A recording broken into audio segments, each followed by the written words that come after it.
Bonjour à tous, petite vidéo pour vous faire un point réception. Alors au mois de septembre c'était mon anniversaire, je suis désolée pour la luminosité mais si je ferme pas les stores là en fait vous allez avoir les reflets dans les couvertures de livres.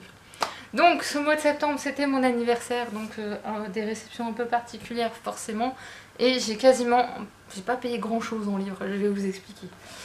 Déjà ceux-là c'est les services presse. Alors c'est Sigurd de Federico Saggio.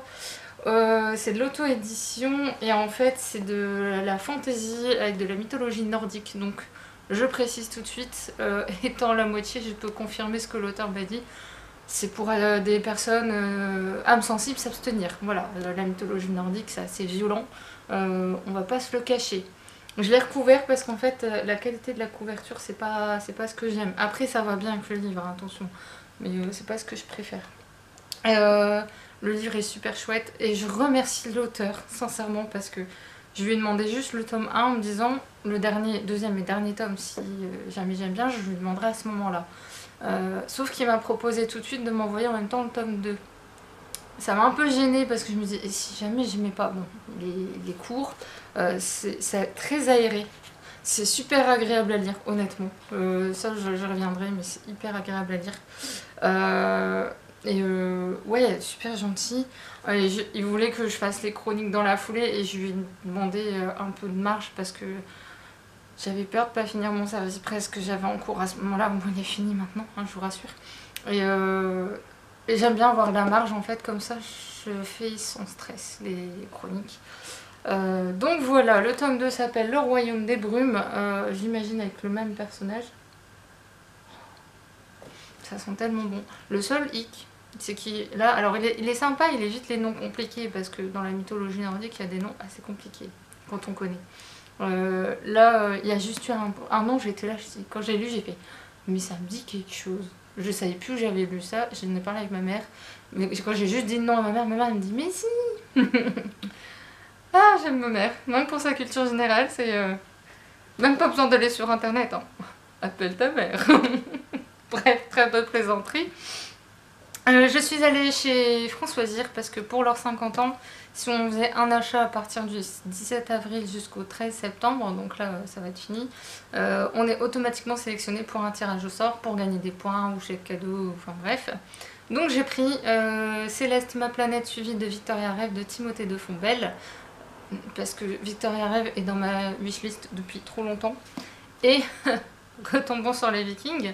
Vérités et légendes de Jean Renaud, parce que je suis en train de me passionner pour ça et que dans ma famille on en parle de temps en temps, donc je me dis bon, faut bien que quelqu'un se lance, voilà. Et en fait à la base j'y allais pour l'intégrale de Georgia Caldera, Nos âmes, quelque chose comme ça, dites-moi en commentaire parce que je me souviens plus du tout. Et en fait j'hésite avec ce livre parce que je sais que Georgia Caldera ne traite pas des histoires de la même façon que les autres auteurs, mais c'est de la romance, et la romance et moi, sous certaines conditions ça peut passer, elles sont très strictes avec moi. Donc dites-moi en commentaire si j'ai raison, que ça sent le cliché à plein nez, ou si ça l'est pas du tout. Voilà, si quelqu'un l'a lu, commentaire. Ensuite, je suis allée au Furet du Nord revendre des livres. Parce que Easy Cash c'est vraiment pas intéressant du tout. Combien même on a l'argent liquide et qu'on fait ce qu'on veut après, moi ça devient vraiment plus possible. Là, le post-Covid, j'y suis allée, ils m'ont racheté les mangas 10 centimes pièce, un truc du genre, les CD c'est pareil. J'avais ramené un sac mais énorme, ils m'ont donné 15 €, j'ai fait ok, les CD je sais que ça vaut plus rien, mais les mangas quoi. C'était pas des mangas hyper vieux, et tout ce qui est boys love, alors c'est un truc homophobe complètement, hein, soyons honnêtes, hein. Pauvre le gars à qui j'ai eu affaire m'a dit le patron il veut plus du boys love, il veut plus de voir ça. Mais bah tant dire qu'il est homophobe, voilà. Enfin bref, tout ça pour dire que du coup je suis allée au Furet du Nord les revendre, que dans ces cas-là on a un bon d'achat à utiliser, et que du coup je me suis pris le tome 29 de Black Butler, de Yana Toboso aux éditions Kana, donc on est d'accord, je ne l'ai pas payé. Et j'ai pris, alors honnêtement j'ai pris ce livre là, mais je vous explique, j'ai fait un tour au Furet, je ne trouvais absolument aucun des mangas que j'avais dans le viseur, je ne trouvais pas un seul livre qui me... Je dis pas qu'il y avait rien de tentant, mais en fait tant que c'est pas ma libraire je peux me retenir. si je craque là-bas, c'est que c'est vraiment un livre que j'ai dans le viseur et que je compte l'acheter quoi qu'il arrive. C'est là où on sait si mon seuil de tentation, en fait. C'est un bon moyen de savoir. Après, il y a aussi des livres qui me tentent vachement, mais j'ai décidé que je ne l'achèterai pas au furet. Ça peut arriver aussi. Et celui-là, en fait, dès que je l'ai vu, je l'avais dans le viseur. Hein, Chronique de l'érable et du cerisier, livre 1, Le masque de Camille Monceau aux éditions Gallimard, jeunesse. Vous savez pourquoi, pas besoin de le préciser. Puis bon, la tronche, elle est juste... Voilà, tous les ingrédients sont là. Et en fait, je vous jure qu'au Furet du Nord, je n'ai rien vu qui me plaisait.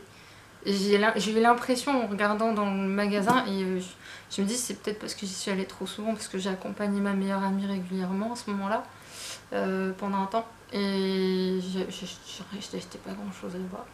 Et là, j'y suis allée avec ma mère, et ma mère m'a dit mais ils sont rien. J'ai dit donc je suis pas folle. Par contre, il commence à avoir un rayon de K-pop, musique K-pop. Là, je suis happy. Donc bref, voilà. Je l'ai un peu payé, mais pas beaucoup. Voilà. Donc désolée parce que ma libraire a voulu me faire languir avec ce livre en disant oh, je suis en train de lire un livre, il est trop génial, je te le montrerai et tout. Elle n'a pas voulu me le montrer tout de suite. Et finalement, elle a craqué. Parce qu'elle ne peut pas s'en empêcher. Et je dis ah, un jour près, tu aurais pu me faire languir. Mais là, tu ne peux pas. Bref, en parlant d'elle, puisque le reste, c'est elle. Elle et anniversaire en même temps, c'est les deux à la fois. Je lui ai pris le tome 2 et 3 de Un monde transformé de Kanako Meiji aux éditions Ototo. J'ai lu le premier tome que j'ai beaucoup aimé, je vous en reparle dans une future vidéo. Il y a une voiture qui passe avec une remorque, à chaque fois ça fait un bruit. Je me fais toujours avoir. Le Tigre des Neiges, le tome 6, aux éditions Le Lézard Noir de Akiko Higashimura. Un jour je retiendrai le nom de cette mangaka parce que j'adore son travail. Et qu'elle a sorti une nouvelle série chez le même éditeur qui s'appelle Tokyo Tarareba Girls, on va y arriver, qui a l'air chouette sur l'image de la femme au Japon, mais avec l'humour de cette mangaka, ça peut être super fun. J'ai besoin d'humour en féminisme, parce que je trouve que ça manque cruellement d'humour maintenant. Mais un bon humour, l'humour juste, parce qu'il y en a... Enfin, je comprends. Chromatopia de Betty Piccioli, aux éditions Scrineo. Je vous dis pas qui a fait la couverture, ceux qui connaissent le travail de cet illustrateur. Enfin, Aurélien Polis, est-il besoin de le préciser? Je regrette toujours de ne pas l'avoir rencontré aux Aménales. J'ai pas pu y aller l'année où il était. Mais un jour je le verrai. Et je lui ai pris Port-Brézé de Anne Yu aux éditions Delcourt. Autant vous dire que j'avais lu le premier chapitre sur internet, parce que je ne savais plus, j'avais lu ça. J'ai dit oui, j'ai lu sur internet et j'ai explosé de rire. Pourtant, je pense que ça doit être un polar thriller ou quelque chose comme ça. Et en fait, là j'ai relu la quatrième de couve et à la fin ils disent clairement un premier roman enchanteur et onirique qui évoque l'atmosphère des films de Wong Kar-wai et des romans de Haruki Murakami. Donc voilà, je vais peut-être allumer un peu la lampe pour faire un petit peu de lumière. Alors, je ne vais pas allumer là, mais de l'autre côté. Et enfin, mon anniversaire. J'ai mis où? Ah, il est là. Alors, ouais, non, je vais rien dire. J'ai juste vous dire ce que mes meilleures copines m'ont offert. Alors, il m'en manque, mais je pense que je les aurai pas le mois prochain. Enfin, ça m'étonnerait pas. Donc, l'une des deux m'a offert ça. Le porte-clés de Choco Grenouille. Et le reste, ce sera la surprise du chef. Mon autre meilleure amie m'a offert Éclat d'âme, tome 1, 2 et 3. Non, 2, 3 et 4, autant pour moi. De Yuki Kamatani aux éditions Akata. Saga complète, comme ça c'est fait. Alors pour ceux qui seraient un peu étonnés de ma façon de présenter les cadeaux d'anniversaire, c'est que certains de mes proches savent ce que j'en pense. Voilà, je dirais rien d'autre. Mes parents m'ont donné de l'argent comme d'habitude. Mes parents ne se cassent pas la tête, ils m'ont dit il y a tellement de choses qui t'intéressent, on a tellement peur que tu l'achètes entre temps. Quand bien même, généralement, je me fais un zéro achat avant, parce qu'au moins ils ont du choix. Mais du coup, comme mes parents savent que je mets plus forcément ma wishlist à jour maintenant, je cherche plus avec ma libraire, il y a tellement de choses qu'elle a d'intéressant que je cherche plus. que du coup ma mère elle m'a dit je te donne une enveloppe, tu fais ce que tu veux avec. Donc j'ai pris à ma chère et tendre libraire les tomes 1 et 2 de Vertigan de Léa Silol. Alors là c'est le premier, donc Nigredo, et là c'est Albedo. Voilà.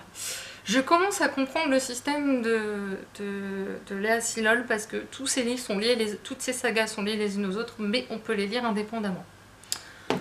Je pensais qu'il y avait un ordre en fait, je sais pas pourquoi. Et là, en fait, ce qui me perturbe, c'est que c'est marqué premier opus, second opus, et que là, il y a marqué 2, et là, il y a marqué 3. Je suis perdue.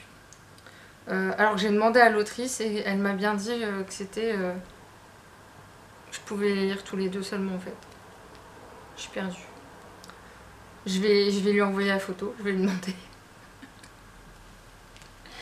Oh là là, je vais devenir dingue. Tout va bien. Je lui ai pris aussi la 9ème maison de Les Bardugos, édition de Saxo. Honnêtement, j'ai dû rajouter un peu par rapport à ce que mes parents m'ont donné, mais ça en valait la peine, largement. Par contre, c'est écrit tout petit, les gens. Et ils sont complètement fous parce qu'il existe une version hardback, mais la version hardback, il fallait payer 5 € de plus pour une couverture rigide. J'ai dit ça va pas, non. Et mon frangin m'a offert une carte cadeau. Je suis happy. Et j'ai été très surprise parce que je m'y attendais franchement pas. Et du coup, je me suis pris ça. Les contes macabres de Edgar Allan Poe, illustrés par Benjamin Lacombe, édition Soleil, collection Métamorphose, tome 1 et 2. Autant vous dire que c'est la classe et que je complète ma collection de Benjamin Lacombe. Et en plus, il y a un chat derrière. Une petite fripouille qui me manque. Ouais, pour ceux qui ne savent pas, mes parents avaient un petit chat et malheureusement il n'y est plus et que j'ai du mal à l'oublier. C'est plus le 21 juillet et je l'oublie pas, j'arrive pas. Mais enfin bref, du coup, voilà, je vous dis, le reste des cadeaux, à dire peut-être. Et de toute façon j'aurai d'autres choses à vous présenter, donc au pire, quand je ferai une prochaine vidéo réception sur autre chose que des livres, je vous mettrai les livres dedans, peut-être. Je vais faire ça, ce sera mieux. Sur ce, je vais arrêter la vidéo parce que je pense qu'elle est trop longue et je vais vous laisser et je vous dire à très bientôt. Salut!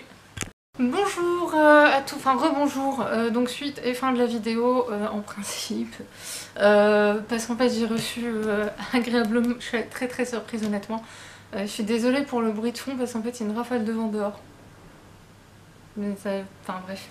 Donc déjà, première réception, avant que je vous parle de ça, le jour où j'ai décidé d'envahir la Terre, le tome 1 de Maiko Ogawa aux éditions Ototo. J'ai longuement hésité à l'acheter et en fait ma libraire l'a lu et adoré, donc j'ai craqué.